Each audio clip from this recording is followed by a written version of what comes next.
Hi, my name's Phil Carlson, and my industry is actually discipleship and evangelism of men in the business world and in the marketplace.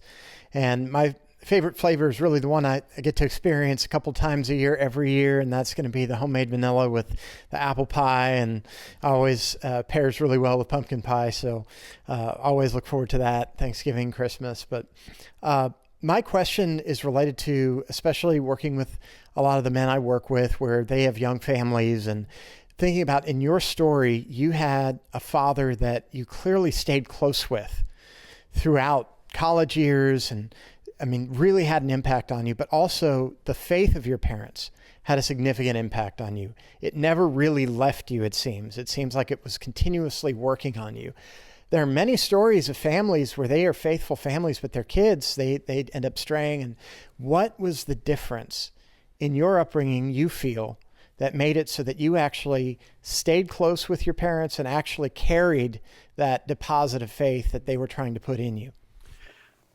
I think the thing that stood out the most, and you nailed it, because I tell people that my dad was my wisdom go-to and my mom was my prayer warrior. I can't think of a time where I would call home and mom would answer. And before she'd ever hand the phone to dad, she would always say, before I get on, how can I be praying for you? Tell me about the kids. Where? And she would literally, and then she would share that with them as well. They really did show both good times and bad times.